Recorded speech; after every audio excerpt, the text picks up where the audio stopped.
아멘. 사랑과 자비가 풍성하신 하나님 아버지, 마지막 때 하나님의 은혜 안에서 날마다 모일 수 있는 아름다운 환경과 주님의 전에 나올 수 있는 믿음과 하나님의 은혜의 말씀과 기도와 또 사랑의 교제 가운데 아름다운 동역자들을 우리에게 허락해 주심에 진심으로 감사를 드립니다. 감사의 달 그리스도로 말미암아 범사에 감사하기를 간절히 원합니다. 내게 베푸신 귀한 은혜에 아름다운 복을 세어보며 믿음 가운데 주님 앞에 영광을 돌리는 하나님의 감사하는 자가 될 수 있도록 주님 역사하여 주시옵소서. 외주와 대지의 선교지를 기억하여 주시옵시며 특별히 다음 주 우리 8분의 성도님들 금요일부터 월요일까지 있는 멕시코 국경의 단기 선교지를 주님 기억하여 주시옵시고 인도하시는 우리 데이비드 캠 목사님과 또 교회 8분의 성도님들과 현재 사역자들에게 하나님의 은혜의 강건함으로 이 시간 역사하여 주시옵소서. 오늘도 말씀을 통해 하나님 내 마음을 감찰하여 주시고 하나님이 기뻐하시는 회개와 순종과 감사함으로 나를 변화시켜 주시옵소서. 예수 그리스도의 이름으로 간절히 기도드립니다. 아멘. 하나님의 말씀은 오늘은 열왕기하 제17장 열왕기하 강의 21번째 시간 사마리아의 혼합신앙에 관한 우리 교훈의 말씀을 함께 상고합시다. 한 절씩 함께 교독합시다. 열왕기하 17장 우리 24절. 아수르 왕이 바벨론과 구다와 아와 하왁과 스발와임에서 사람을 옮겨다가 이스라엘 자손을 대신하여 사마리아 성읍에 두매 그들이 사마리아를 차지하고 그 여러 성읍에 거주하니라.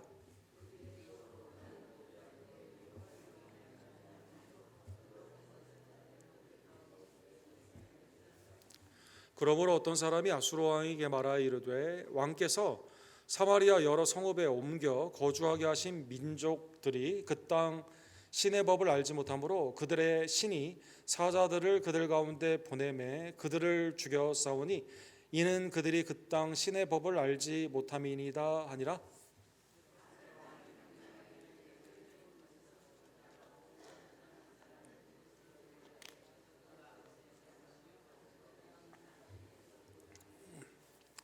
이에 사마리아에서 사로잡혀간 제사장 중 한 사람이 와서 베델에 살며 백성에게 어떻게 여호와 경외할지를 가르쳤더라.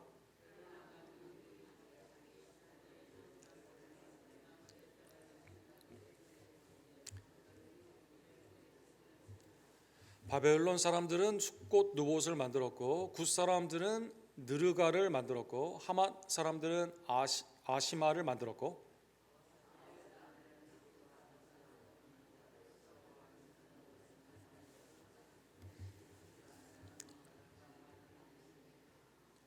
그들이 또 여호와를 경외하여 자기 중에서 사람을 산당의 제사장으로 택하여 그 산당들에서 자기를 위하여 제사를 드리게 하니라. 이와 같이 그들이 여호와도 경외하고 또한 어디서부터 옮겨왔는지 그 민족의 풍속대로 자기들의 신들도 섬겼더라. 아멘. 우리 사마리아의 대표적인 그 혼합신앙의 형태를 오늘 함께 상고하기를 원합니다. 그동안 법으로 그 위반 가운데 많은 그 추진이 되었던 우리 오클라호마에 이어서 우리 텍사스에서 이 유치원에서 초등학교 5학년까지 이제 그 공립 학교에서 성경을 가르치는 법안이 이렇게 위반이 되었는데 이제 어제 우리 새벽기도 때는 제가 말씀드렸지만 우리 어제 이제 교육위원회에서 15명이 이제 양쪽 청문회를 갖고 이제 투표를 했습니다. 근데 이제 15명 중에 8명 찬성표가 나와가지고 8대 7로 통과가 되었습니다. 블루바넷 러닝이라고 하는 프로젝트인데 이 초등학교 때부터 킨더가든부터 이 초등학교 5학년에게 이제 그 읽는 시간, 그 다음에 아트 시간에 성경을 가르치는 거죠. 십계명도 가르치고 또 신약도 가르치고 그 다음에 뭐 아트 시간에는 레오나르도 다빈치나 아니면 미켈란젤로 이런 걸 보게 되면 최고의 만찬, 그 다음에 뭐 그 성화들 이렇게 있는데 이게 배경이 뭔가 미술 선생님이 이제 이렇게 가르쳐 주는 거죠. 그 다음에 이제 갈보리 십자가 이제 그 그림 같은 걸 보면서 배경을 이렇게 설명하게 되는 것입니다. 그래서 이제 학교에서 내년에 이제 이걸 이제 가르치게 되는데 일단 시험적으로 가르쳐도 되고 가르치지 않아도 되는 임시의 시간이 이제 한 3년 정도 있고 그 후부터는 이렇게 가르치게 된다고 합니다. 그러면 어떤 학교에서는 가르치고 어떤 학교에서는 안 가르치고 또 가르치는 학교에서는 누가 가르칠 것이며 어느 정도의 지식이 있어야 되고 또 아이들 시험도 이제 보게 되고 그렇게 되는데 이거 이제 어떻게 할 거냐, 이걸 장려하기 위해서 가르치는 학교에는 학생 한 명당 40불에서 60불을 이렇게 주게 되었습니다. 그래서 이제 뭐 유대인들, 그 다음에 이제 모슬렘, 그 다음에 이제 에이티스트, 믿지 않는 사람들이 이제 아주 뭐 강력하게 지금 이거 안 된다 계속 지금 반대를 하고 있는 것이죠. 이게 앞으로 어떻게 될 것인가? 혼합주의, 오늘날 그 미국은 다원주의잖아요. 종교의 자유, 이게 정부와 교회가 세퍼레이트돼 있거든요. 근데 이거를 이제 공교육에서 합치려고 하는 이것 가운데 과연 신정주의로 미국의 그 공식 종교는 기독교이기 때문에 이걸 가르쳐야 된다는 것이 헌법적인 근거는 없거든요. 그런데 이제 이걸 법안으로 통과해서 가르치게 되었을 때 이게 과연 어떤 효과가 있는가? 여러 가지로 많은 사람들이 우려도 많이 하고 또 어떤 사람은 잘 됐다라고 하는 분들도 많이 있고 여러 가지 것들이 이제 오늘날 우리에게 질문을 주게 됩니다. 아이들에게 이 성경을 가르치는데 이게 율법적으로 시험 때문에 아니면 꼭 해야 되기 때문에 이걸 가르쳤을 때 이게 반작용도 있을 수가 있고 또 믿는 우리 부모님들 크리스천의 입장에서는 그래도 아이들이 학교에서 성경도 배우고 그러면 좋지 않냐라는 좋은 또 베네핏도 있게 되는데 여러 가지로 질문을 주는 그러한 법안이 어제 일단 교육위원회에서는 통과가 되었습니다. 오늘 본문은 다원주의의 미국과 같은 그러한 모습이죠. 여러 종교들이 이제 호세아라는 북이스라엘의 왕을 마지막으로 아수르가 이제 사르곤 2세라고 하는 이 아수르의 왕으로 말미암아 완전히 멸망을 하게 되고 이제 이 민족들이 A라는 곳에서 B, B라는 곳에서 C, C라는 곳에서 A 이렇게 막 혼합 정책으로 말미암아 강제 이주를 하게 됩니다. 이 배경이 오늘 본문의 열왕기하 17장 24절에 보면 아수르 왕이 바빌론과 구다와 아와와 하맛과 스발와임에서 사람들을 옮겨다가 이스라엘 자손을 대신하여 사마리아 여러 성읍에 두매. 굉장히 오늘날 이란과 같은 그러한 곳에서 사람들 많이 옮겨다가 사마리아에 강제 이주를 시켰습니다. 그들이 사마리아를 차지하고 그 여러 성읍에 거주하니라. 그렇게 되면 1세대, 2세대, 3세대로 내려가면 내려갈수록 이게 복잡하게 짬뽕처럼 이제 뭐 종교, 문화 이 모든 것들이 섞이게 되는 것이죠. 이 이유는 뭘까요? 민족의 아이덴티티를 없앰으로 말미암아 이 아수르에게 저항을 하지 못하도록 이 강압적인 방법을 이렇게 하는 것입니다. 옛날에 소련이 우리 한국 고려인들을 데려다가 중앙아시아에 가게 되면 한국말을 쓰고 막 그러지 않습니까? 강제 이주를 하게 되는 것과 상당히 비슷하다는 것입니다. 그래서 하나님이요 이 정책을 기뻐하셨을까요? 기뻐하지 않았을까요? 25절에 보면 기뻐하지 않았습니다. 그들이 처음으로 거기 거주할 때 여호와를 경외하지 아니하므로 당연히 그렇겠죠. 하나님을 모르는 사람들이 와가지고 하나님의 가나안 땅 아브라함과 이삭과 야곱에게 준 그 다음에 모세를 통해 가나안 땅을 허락하여 주신 그 땅에 가게 되니까 당연히 하나님이 진노하시죠. 그래서 하나님이 누구를 보낼까요? 라이온, 사자들을 보내게 됩니다. 여호와께서 사자들을 그들 가운데 보내심에 몇 사람이 죽은지라. 뭐 황당했겠죠. 사자들이 갑자기 나타나가지고 이렇게 죽게 되는 것입니다. 레위기 26장 22절에서 23절에 보면 하나님이 이렇게 예언하셨죠. 내가 들 짐승을 너희 중에 보내리니 그것들이 너희 자녀를 움키고 너희 가축을 멸하며 너희 수요를 줄이리니 너희의 길들이 황폐하리라. 내가 너희를 여러 민족 중에 흩을 것이요 내가 칼을 빼어 너희를 따르게 하리니 너희 땅이 황무하며 너희 성읍이 황폐하리라. 레위기 26장 배경에 보게 되면 우상을 섬기게 되면 하나님이 진노의 심판 가운데 이 이스라엘 민족을 흩게 됩니다. 그 다음에 들짐승을 보내가지고 사람들을 죽인다고 했는데 진짜 그 말씀이 오늘 열왕기하 17장 북이스라엘에게 실제로 이렇게 나타나게 되게 되는 것이죠.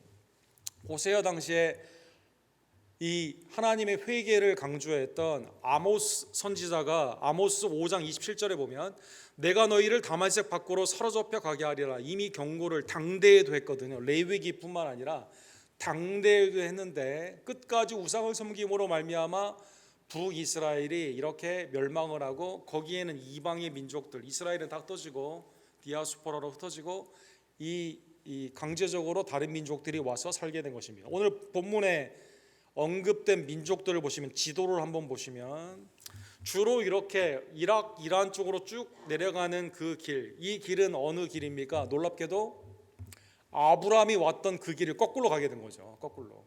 거기에서 사람들이 와가지고요 이스라엘을 차지하게 됩니다. 그리고 북이스라엘 사람들은 쭉 아브라함의 반대편으로 갔던 그 길을 통해서 반대로 다 흩어지게 되게 되는 것이죠. 그래서 이 민족의 아이덴티티가 없어지며 북이스라엘에 이렇게 혼합의 민족들이 들어오게 되면서 하나님을 경외하지 않게 되니까 하나님이 사자를 보내가지고 이 사람들을 죽이게 되게 되었다는 것입니다.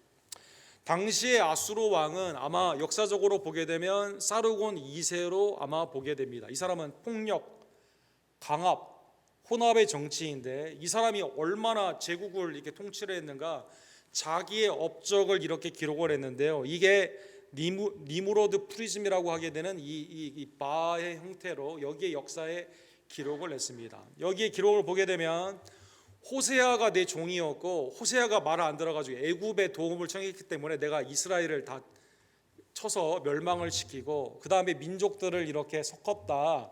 그 자기의 위대한 그 제국의 역사를 여기에 자세히 기록을 하게 되는 것이죠. 그래서 이 사람의 형태, 이 모자를 쓰고 수염이 반듯하게 내려온 그 우리 왼쪽에 나오는 그러한 형태인데 가운데에 있는 것은 호세아의 마지막 그 동전 그걸 이제 그림으로 나타난 겁니다. 이방 민족의 의상 같은 걸 입고 있고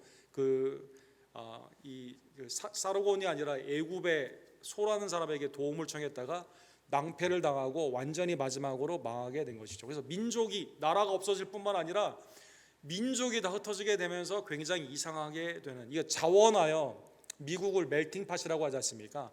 자원하여 온 게 아니라 억지로 그냥 내가 가기 싫은데 언어를 알지 못하는 민족 그 다음에 풍습이 다른 그곳에 가가지고 거기에서 종노릇을 하게 되는 하나님의 심판이 이 아수르라는 그 도구를 통해서 지금 북이스라엘이 이렇게 심판을 당하게 된 것입니다. 이 사자가 자꾸 출몰을 하고 어려운 일이 생기게 되니까요. 이 소식을 이 왕에게 보고를 하게 됩니다. 아마 사르곤 2세였던 것 같은데 26절에 보면 아수르 왕에게 말하게 되는 것이죠. 왕께서 사마리아 여러 성읍에 옮겨 거주하게 하신 민족들이 그 땅 신의 법을 알지 못하므로 그 신은 누구예요? 여호와 하나님이죠. 그런데 막상 이스라엘이라는 나라도 20여 명의 왕이 다 하나님을 온전히 섬기지 못했는데 이방의 민족들이 가게 되니까 하나님을 당연히 모르겠죠. 그래서 하나님이 심판을 했는데 그들의 신이 사자들을 그 가운데 보내매 그들을 죽였사오니 이는 그들이 그 땅의 신의 법을 알지 못함이니이다. 그러니까 사람들도 깨닫게 된 거죠. 그 땅은 어떤 땅이에요?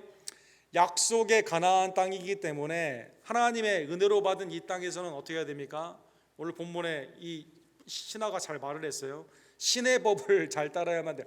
하나님의 말씀을 잘 따라야 되는데 말씀을 안 따르다 보니까 말씀을 일단 모르고 안 따르다 보니까 사자들이 출몰하면서 살기가 매우 어렵다라는 것입니다. 사랑하는 성도 여러분, 성경에 보게 되면 하나님이요 사자 라이온을 보내가지고 심판하는 경우가 많이 있습니다. 열왕기상 13장에 보면 이제 그 남쪽에 있었던 유다의 선지자가 북쪽에 여로보암에 가가지고 하나님의 말씀 너 거기서 먹지도 말고 마시지도 말고 함께 자리 있지 말고 말씀만 전하라고 말을 했는데 이 늙은 선지자가 미혹을 하죠. 그래서 그 사람과 먹게 되면서 어떻게 되죠? 사자에게 물려 죽는 사건이 있었습니다. 하나님의 불순종한 이 유다의 선지자에게 하나님이 심판을 하게 된 거죠. 열왕기상 20장에 보면 아합 때에 선지자가 있는데 하나님의 말씀을 그대로 하라는 것을 통해서 이 선지자 친구에게 내 뺨을 때리라고 말을 합니다. 근데 이 사람이 친구인데 어떻게 때립니까? 선지자인데 더군다나 안 때리죠. 안 때려가지고요 하나님의 말씀을 지키지 않았다는 것으로 사자에게 물려 죽게 됩니다, 여러분. 그 다음에 다니엘 6장에 보면 다니엘을 사자굴에 넣었죠. 근데 이 천사가 사자의 입을 막지 않습니까? 그리고 살아계신 하나님의 은혜를 이제 깨닫게 되면서 다니엘을 모함했던 사람을 이 다리오 왕이 어떻게 합니까? 이 사자굴에 던지게 되죠. 그래가지고 이 사자가 이 떨어지기도 전에 이 하나님을 대적했던 다니엘을 음모했던 이 신하들을 죽게 합니다. 하나님이 누구를 통해? 사자, 심판의 도구로 이렇게 사용하게 되는데, 자, 그래서 오늘 본문에 보면 아수르 왕이 야, 그 사자가 뭔 대수냐? 아수르 왕의 그 당시에 그 벽화에 보게 되면 사자도 막 창으로 죽이는 사람이거든요. 이 사람은 아니 뭐 대수냐 이렇게 할 수는 있는데 이 사람이 굉장히 지혜로워요. 오늘 본문에 보면 그래? 신의 법, 하나님의 말씀을 안 지켜서 이런 일이 일어났다고? 그러면 그 사람들 하나님에 대해서 모르니까 제사장을 한번 보내가지고 말씀을 가르쳐라 라고 하게 된 겁니다. 그래서 오늘 본문에 27절에 보면 왕이 명령을 하게 됩니다. 너희는 그곳에서 사로잡아 온 제사장 한 사람을 그곳으로 데려가되 그가 그곳에 가서 거주하며 그 땅 신의 법을 무리에게 가르치게 하라. 놀라운 이 사르곤 왕의 놀라운 하나님이 주신 지혜입니다. 여러분, 역사적으로 보게 되면 이방 왕들은 오히려 이스라엘 왕들보다 살아계신 하나님을 찬미하는 경우가 굉장히 많이 있죠. 느부갈네살 왕도 그랬고 나아만 장군도 그랬고, 여러분, 그렇죠. 그 다음에 이제 아까 그 사사구를 얘기를 했지만 다리오 왕도 그랬습니다. 다니엘서 6장에 보면 오늘 본문의 사건을 보면 사자 때문에 있는 사건 때문에 변화가 되어 하나님을 찬미하는 경우가 있는데, 다니엘 6장에 어떻게 되어 있습니까? 나에게 절하지 않는 사람 사자굴에 죽인다고 그랬는데, 이때 하나님이 다니엘을 살려주시지 않습니까? 그리고 다른 사자들이 이제 그 다니엘을 모함한 사람을 죽이지 않습니까? 이때 하나님을 찬미를 하게 되죠. 그래서 다리오 왕이 다니엘서 6장 25절과 26절에 보면 이렇게 되어 있습니다. 온 땅에 있는 모든 백성과 나라들과 언어가 다른 모든 사람에게 조서를 내려 이르되 너희에게 큰 평강이 있을지어다. 사람들은 다 다니엘의 하나님 앞에서 떨며 두려워할지니 그는 살아계신 하나님이시요 영원히 변하지 않으실 이시며 그 나라는 멸망하지 아니할 것이다.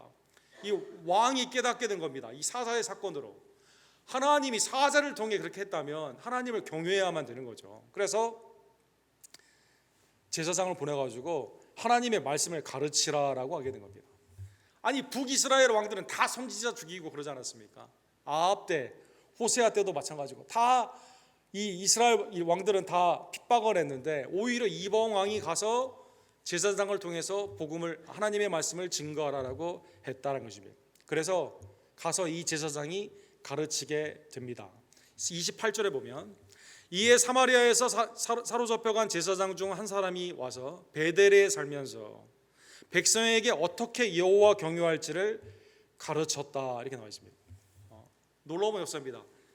자기 이 선지자가 이스라엘에서는 그걸 증거하면 어떻게 돼요? 이스라엘 왕들이 싫어하고 오히려 바알과 아세라를 섬기면서, 그렇죠, 엘리야를 죽이기를 원하고 이세벨이 엘리사를 죽이기를 원하고 수많은 이 선지자들을 죽이기를 원했는데 이게 시대가 변해가지고 가서 증거하는데 누구에게 증거하게 됩니까? 이방 민족. 그 이방 민족들은 지금 어디 살고 있어요? 하나님의 땅에 살고 있습니다. 그러니까 하나님의 땅에 살고 있는 사람이 이방 민족으로 가서 복음을 증거해야만 되는데, 이방으로 잡혀갔던 사람이 자기 고향으로 왔는데 거기에는 이방인이 살고 있는 것이죠. 그래서 이것을 리버스 에반젤리즘이다. 그렇죠? 하나님의 고토에 와가지고 말씀을 증거하게 되는 것입니다. 마치 마태복음 28장 19절과 20절에 보면 모든 민족으로 제자를 삼으라는 예수님의 말씀, 그렇죠? 그리고 내가 너에게 분부한 모든 것을 가르쳐 지키게 하는 제자 삼는 그 사역이 이게 거꾸로 된 겁니다. 그렇죠? 예루살렘과 온 유다와 사마리아 땅끝까지 이렇게 가야 되는데 지금 거꾸로 이방에 있는 사람이 거기에 있는 제사장이 고토해 와가지고 지금 이 땅은 어떻게 됐어요? 완전히 황폐해져 가지고 하나님을 믿지 않고 있거든요. 여기 와서 하나님의 말씀을 증거했다는 것입니다. 증거를 했는데, 자, 그러면 그 사람들이 어떻게 받아들이게 되었을까요? 이 본문의 29절에 보면 안타까운 접속사가 하나가 있죠. 그러나 이렇게 되어 있습니다. 하나님의 말씀을 가르쳤는데 하나님 어떻게 섬길 것인가? 하나님의 법, 아마 십계명 아마 가르쳤던 것 같아요. 그 다음에 하나님을 경유하는, 당연히 하나님 앞에는 우상이 없는 십계명이 가장 중요한 거 아닙니까? 하나님 앞에 다른 신들을 섬길 수가 없거든요. 지금 사자가 물어 죽게 되는 이런 상황에서 살 길은 어떻게 하는 겁니까? 우상을 버리고 하나님을 섬기는 거거든요. 이렇게 가르쳤는데 각 민족이, 아까 이란과 이라크 그쪽에서 쫙 어떤 민족들이 있지 않습니까? 자기의 신상들을 만들어 사마리아 사람이 지은 여러 산당에 두고 각 민족이 자기들의 거주한 성읍에 그렇게 하여, 말씀을 가르쳤는데 그렇게 했어요, 안 했어요? 말씀을 듣기는 들었는데 각자 가져온 우상들로, 북이스라엘이 그렇지 않아도 지금 우상이 많아요, 안 많아요? 워낙 산당이 많은 데다가 이거 우상 섬기기가 너무 좋거든요. 각자 거기다 둔 다음에 자기의 우상들을 섬겼다는 것입니다.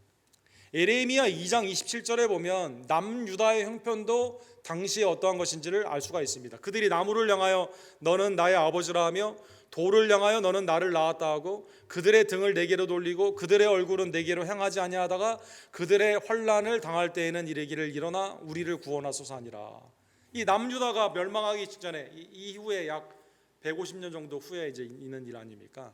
남유다도 왜 멸망을 했어요? 혼합신앙 때문에 멸망을 했거든요. 다 각자의 우상을 섬기고 마음에 타며, 그 다음에 압제, 그 다음에 자기 마음의 정욕의 우상들을 섬기다가 어려운 일이 생기면 어떡합니까? 환난을 당할 때에는 이르기를 일어나 우리를 구원하소서. 하나님께 와가지고요, 환난 때에는 좀 구원하세요 하나님 라고 하나님께 명령했다는 것입니다. 결과가 이상하게 혼합 신앙으로 되게 된 거죠. 그러니까 구원은 하나님의 손에 있는 것이고, 그러니까 내가 아무리 하나님의 복음을 증거한다 하더라도 이 말씀을 받아들이느냐 받아들이지 않느냐, 구원의 놀라운 섭리는, 주권은 정말 하나님께 있음을 오늘 본문을 통해 알 수가 있다는 것입니다. 오늘 본문에 보면 사랑하는 성도 여러분, 얼마나 많은 우상이 있습니까? 오늘 본문에 30절과 31절에 보면 얼마나 많은 우상을 가지고 왔는지, 북이스라엘이 얼마나 많이 혼합적으로 되어 있는지 한번 보기를 원합니다. 바빌론 사람들은요, 숫꽃 부봇이라는 신을 만들었다 이렇게 나왔어요. 만들었다. 굿 사람들이 오늘 나와 있는데, 쿠샤이, 아마 이디오피아 사람들도 여기에 오지 않았는가 이렇게 볼 수가 있는데, 이 사람은 네레갈이라는 그러한 것을 만들었습니다. 하마 사람들은 아시마라는 것을 만들었어요. 아와 사람들은 닙하스라는 신을 만들었습니다. 다 우상들을 만든 거예요. 이게 무슨 신이냐면 토착신이에요. 각자의 그 지역에 있는 그 신들을, 자기의 패트론, 나를 보호하는 지역 신들을 가져다가 다 만들었다는 것입니다. 당연히 기후, 다산, 그 다음에 나에게 돈, 재물을 주는 신들이죠. 근데 이 중에서도 31절에 보면 아와 사람들은 니파스 다르닥을 만들었습니다. 두 개의 신을 연합을 해가지고 만들었습니다. 스발 와임 사람들은 31절에 보면 아드람멜렉, 아남멜렉, 남자와 여자의 형태의 혼합 이 신을 두 개를 이렇게 만들었습니다. 그리고 여기 어떻게 했습니까? 자녀를 불살랐습니다. 자녀를 불살라서 번제로 드리게 된 것이죠. 레위기 18장 21절에 보면 하나님이 가장 가증히 여기는 게 뭡니까? 자녀를 불사르는 거, 자녀를 번제로 드리는 거거든요. 우리가 지난주 우리 심청전 얘기도 나오고 뭐 효녀 심청 얘기도 막 했는데, 가장 정결하다고 하는 처녀나 아기, 내가 살기 위해서 오히려 부모의 세대가 자녀를 바치게 되거나 아니면 남자가 여자를 바치게 되는 그러한 형태로 자녀 제사, 하나님이 몰렉, 이 대표적인 암몬의 신 가운데 있는 그 몰렉과 아모스에게는 이렇게 하지 말라고 그랬는데, 아니 아와와 스발라의 사람들이 아까 지도에 보시면 가운데 아브라함이 올 때 있었던 가운데쯤 있는 사람들이, 이 사람들이 이거를 가져다가 와가지고 쌍으로 만들어 놓고, 남자 여자 쌍으로 만들어 놓고 거기에 자녀를 불살랐다는 것입니다. 하나님의 말씀을 들었어요. 사자가 나오니까 어쩔 수 없이 좀 들어야 됩니다. 하나님의 말씀 살아야 되니까.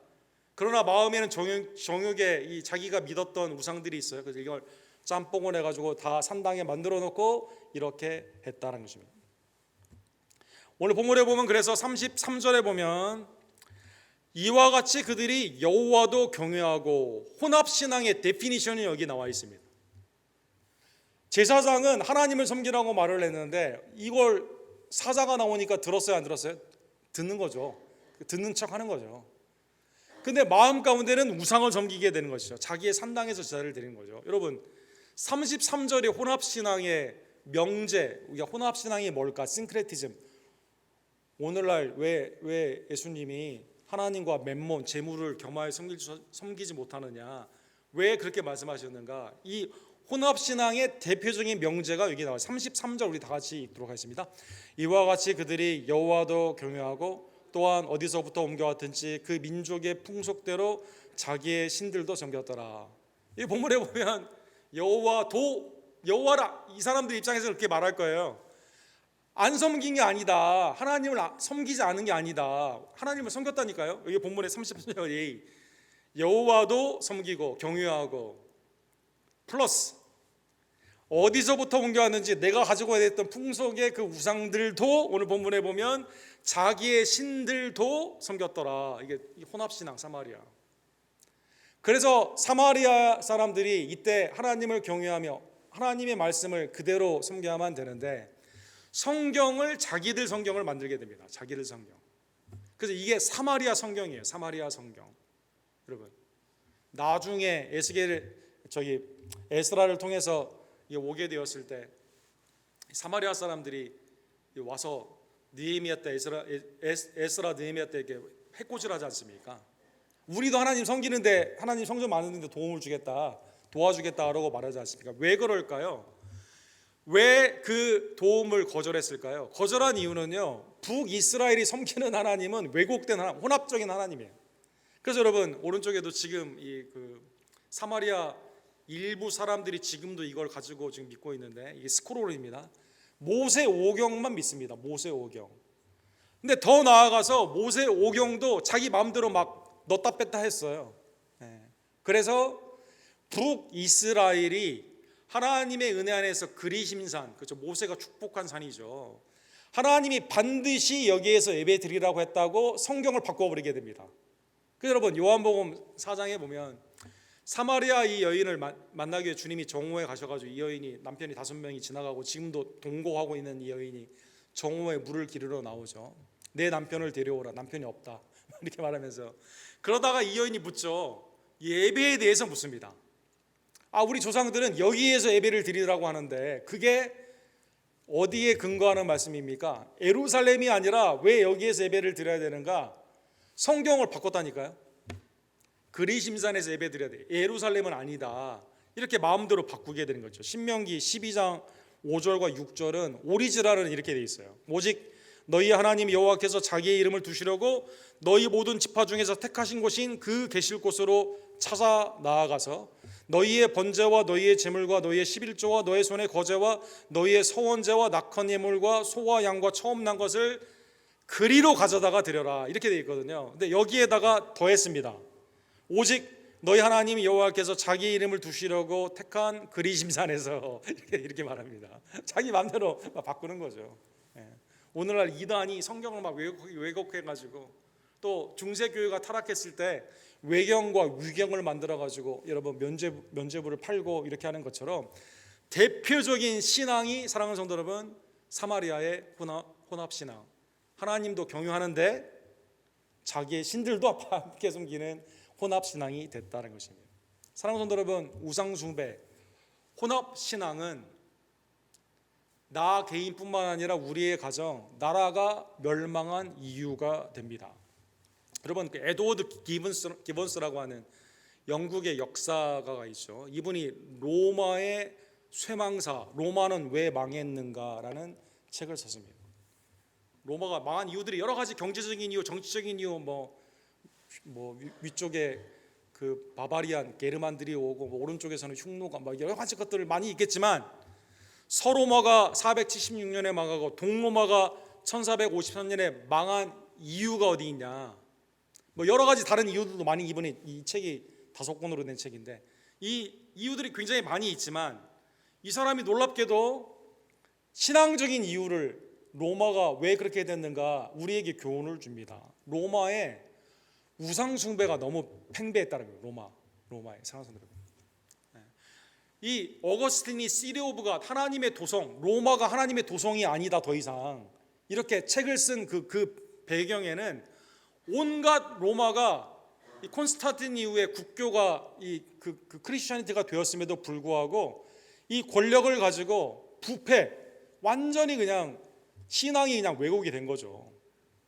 그렇죠. 동로마도 마찬가지고 이 교황이 타락하게 됨으로 말미암아 정치에 개입하면서 신앙이 완전히 타락을 하게 됩니다. 그래서 우상숭배, 그 다음에 세속화. 더 이상 거룩한 삶에 대해 관심이 없어요. 돈과 권력과 명예에만 관심이 있습니다. 사랑하는 여러분. 그러다 보니까 도덕과 윤리가 타락을 하게 되죠. 그렇죠. 건전한 신앙이 아니라 하나님의 은혜 안에서 하나님이 기뻐하시는 참 예배가 사라지게 되고 다 무늬만 있고 실질적인 삶이 없는 이러한 부패 가운데 타락하게 되었다는 것입니다. 북이스라엘이 그래서 망했고 남유다가 그래서 망했고 로마가 그래서 망했고 오늘날 우리의 신앙도 이렇게 빠지게 되면 개인, 사회, 국가 오늘날 모든 게 다 탐욕, 겉으로 하나님의 이름은 이용하지만 다 그쪽으로 나아가게 되는 그러한 모습 가운데, 그렇죠? 미국의 미래가 매우 염려되는 그러한 상황 가운데 우상 숭배는 하나님이 반드시 심판하시는 멸망의 이유가 된다는 것입니다. 오늘 본문의 말씀을 깨달으며 그럼에도 불구하고 한 제사장에 가서 말씀을 증거하게 되는 것처럼 예수님께서 당시에 황폐하고 버림받았던 사마리아에 가서 복음을 증거하여 주셨습니다. 누가복음 9장 52절에 보면 사자들을 앞서 보내심에 그들이 가서 예수를 위하여 준비하려고 사마리아 한 마을에 들어갔다 이렇게 나와 있습니다. 예수님이 사마리아의 복음을 증거하러 갔습니다. 요한복음 4장에 보면 이 여인을 만나기 위해 가서 복음을 증거했습니다. 여자여 내 말을 믿으라. 이 산에서도 말고 예루살렘에도 말고 너희가 아버지께 예배할 때가 이르리라. 하나님이 오늘 마지막 때 누구를 찾습니까? 참 예배자를 찾는데 영과 진리로, 그죠? 성령과 진리 되신 그리스도 안에서 그렇게 예배하는 자를 찾느니라. 네가 기다렸던 메시아 그가 나다. 여인이 가가지고 메시아를 보았다 증거하게 되죠. 사마리아 사람들이 와서 복음을 받아들이게 됩니다. 예수님은 사도행전 1장 8절에 보면 예루살렘과 온 유다와 사마리아와 땅끝까지 사마리아를 넣었어요. 복음을 증거하라고 말씀하십니다. 사도행전 8장에 보면 사마리아에 누가 가서 복음을 증거해요? 집사이신 빌립 집사님이 가서 복음을 증거하게 됩니다. 증거를 하는데 놀랍게도 아까 말씀드린 굿이라고 나와 있는 아마 이디오피아로 생각을 할 수 있는 그 사람인데 이 간다게라고 하는 그 이디오피아의 국고를 맡은 네시가 지나가는 것을 보게 됩니다. 아니 이사야의 말씀을 읽는 거예요. 도살장에 끌려가는 그 양, 우리를 위해 죄사함의 은혜를 위해 끌려가는 하나님의 어린 양, 그 메시아의 고난에 대한 이사야 53장을 읽고 있는 그것을 통해 보면서 이 빌립이 물어보죠. 당신 이거 무슨 뜻인지 아냐고. 알려주는 사람이, 가르쳐주는 사람이 없는데 어떻게 내가 알겠냐고. 이분이 예수님이다 라고 증거를 하게 됩니다. 그래서 빌립이 입을 열어 이 글에서 시작하여 예수를 가르쳐 복음을 증거했다. 그리고 예수님을 영접하게 됩니다. 세례를 받게 됩니다. 고토에 돌아가 이디오피아에 가서 이분이 아마 내려오는 구전에 의하면 이 이디오피아에 가서 복음을 증거하게 되죠. 이디오피아가 아프리카의 가장 오래된 기독교의 전통의 나라로 된 이유가 뭡니까? 바로 이런 이 간다게와 같은 사람이 가서 복음을 증거함으로 말미암아. 어디에서? 사마리아 땅에서. 이 사람은 어떤 사람이에요? 외국인이에요. 사랑하는 여러분, 이 사람이 가서 복음을 증거함으로 말미암아 하나님의 은혜의 사건이 나타나게 되는 것입니다. 하나님의 놀라우신 은혜가 사마리아와 같은 황폐한 땅에 우리의 심령, 우리의 사회, 나를 찾아주시고 나를 만나주시고 나에게 복음을 가르쳐주시고 예수님을 믿게 하신 그 은혜에 감사하는 주의 전을 내기를 간절히 원합니다. 그러면 이걸 어떻게 적용해야만 될까요? 아까 말씀드렸죠. 이거를 리버스 에반젤리즘이다 라고 말씀드렸죠. 역성교다. 여러분, 에드 스테저라고 하는 굉장히 유명한 미시올로지스트 선교학자가 있죠. 이분이 쓰신 컴펠드라는 그러한 책이 있습니다. 우리 성도는 다 미셔널 하트, 전도와 선교의 마음으로 갖는다는 것이죠. 근데 이분이 역선교라는 것을 굉장히 강조를 하게 됩니다. 역선교는 뭘까요? 전에는요, 부자 나라에서 가난한 나라로 선교를 했습니다. 서방 선진국에서 제3세계로 선교를 했어요. 우리나라 그렇죠. 영국, 미국, 호주, 캐나다 다 서방의 선진국에서 우리나라에 와서 복음을 할 때 어떻게 했습니까? 먹을 것을 줍니다. 병원을 세웁니다. 학교를 세웁니다. 그래서 위에서 아래로 내려오는 그 선교였습니다. 지금은 그렇지 않습니다. 사랑하는 여러분. 왜 그렇지 않습니까? 하나님의 서방의 선교지가 다 포스트 크리스천리티, 오히려 예수님을 배격을 하고 엔타이 처치, 교회를 싫어하고 복음을 믿지 않는 사람이 많아요. 그래서 이게 거꾸로 됩니다. 지금은 제3세계에서 우리나라와 같은 곳에서 서방으로 선교사, 아프리카에서 선교사, 남미에서 선교사, 어디로 와요? 유럽과 미국으로 오는 겁니다. 이게 우리의 개인적으로는 어떻게 될까요? 전에는 나보다 가난하고 나보다 어려운 사람에게 뭘 도와주듯이 하면서 선교하는 이게 탑2 바럼에 있는 문화적인 선교였다면 지금은 어떤 선교입니까? 우리 여러분과 제가 휴스턴의 제일 부자 동네가 어디죠? 여러분, 동네 이름이 갑자기 생각이 안 나네. 도와주십시오, 여러분. 네? 리버웍. 거기 가가지고 포스톡 아니죠, 리버웍. 거기 가가지고 여러분과 제가 예수님 부자 모든 걸 다 가지고 있는데 예수님을 몰라요. 그 사람에게 복음을 증거하는 거죠. 우리 주위에 있는 이웃, 나보다 잘 살고 경제적으로 나보다 다 더 괜찮은 것 같지만 하나님을 모르는 자에게 우리가 증거하는 겁니다. 이민자가 미국에서 오히려 복음을 증거하게 되는 거죠. 사랑하는 여러분, 오늘 본문의 역선교. 하나님의 고토의 땅이 황폐하게 되었을 때, 청교도의 이 나라가 황폐하게 되었을 때 여러분과 제가 이 나라를 바꾸는 거죠. 역선교. 자, 오늘 본문의 말씀을 깨달으며 사마리아처럼 혼합신앙이 있는 이 땅에서 여러분과 저는 오직 주님만을 섬기며 이 복음을 온전히 증거하는 하나님의 리버스 에반젤리즘, 역전도자들, 역선교사들이 되기를 주님의 이름으로 간절히 축원합니다.